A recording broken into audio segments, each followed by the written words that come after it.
Hello hi అండి, అందరికీ నమస్తే. నేను మీ Swathi Burra. Welcome to my channel. ఈ వీడియోలో శని త్రయోదశి గురించి తెలుసుకుందాం. తెలుగులో శని త్రయోదశి అంటే త్రయోదశి 13వ చంద్ర దినం, తిథి శనివారం నాడు వచ్చే పవిత్రమైన రోజు.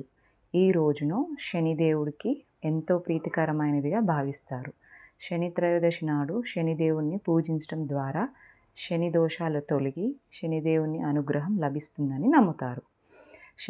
త్రయోదశి విశిష్టత చూద్దాం. పవిత్రమైన రోజు శనివారం, త్రయోదశి తిథి కలిసినప్పుడు ఈ పవిత్రమైన రోజు వస్తుంది. శని దోష నివారణ. శని త్రయోదశి నాడు చేసే పూజలు, దాన ధర్మాలు శని దోషం నుంచి ఉపశమనం కలిగిస్తాయని విశ్వసిస్తారు. పూజా విధానం. ఈ రోజున శనిదేవుణ్ణి తైలాభిషేకం చేయడం, నల్లని వస్త్రాలను దానం చేయడం వంటివి చేస్తారు. నవధాన్యాలు కూడా స్వామికి అభిషేకిస్తారు. శని త్రయోదశి అంటే శనివారం రోజున వచ్చే త్రయోదశి తిథి. ఉదాహరణకు అక్టోబర్ 4, 2025 కూడా మనకి శని త్రయోదశి వచ్చిందండి. ఇప్పుడు ఈ వీడియోలో ఇంకా కొన్ని తెలుసుకుందాం. జ్యోతిష్య శాస్త్రం ప్రకారం శనిదేవుడు కర్మలకు అధిపతి అని మనందరికీ తెలిసింది. కర్మ ఫలితాలను నిర్ణయిస్తూ అవి సక్రమంగా అమలయ్యేలా చేయడమే ఆయన పని. శని భగవానుడు అంతటి పవర్ఫుల్. ఆయన అనుగ్రహం ఉంటే జీవితం సాఫీగా సాగిపోతుంది. అదే ఆయన కన్నెర్ర చేస్తే అన్నీ ఇబ్బందులే. ఈ క్రమంలో అక్టోబర్ 4న శని త్రయోదశి. ఈ రోజున శని భగవానుడిని ప్రసన్నం చేసుకోవడం కోసం ఎలాంటి పరిహారాలు చేసుకోవాలో తెలుసుకుందాం. ఈ శని త్రయోదశి గణనీయమైన జ్యోతిష్య శాస్త్ర ప్రాముఖ్యతను కలిగి ఉంటుంది. ఆశ్వయుజ మాసం శుక్లపక్షంలో ద్వాదశి తిథి అవుతుంది. ఇక శనివారం వచ్చే త్రయోదశి తిథిని శని త్రయోదశి అని అంటారు. ఈ రోజు శనిదేవుణ్ణి ఆరాధించడానికి అత్యంత శక్తివంతమైన రోజుల్లో ఒకటిగా భావిస్తారు. ముఖ్యంగా శని దోషాలు, ఏలినాటి శని, అష్టమ శని, అర్ధాష్టమ శనితో ఇబ్బంది పడేవారు ఈ రోజున శనీశ్వరుని పూజిస్తే శుభ ఫలితాలు ఉంటాయని పండితులు చెప్తారు.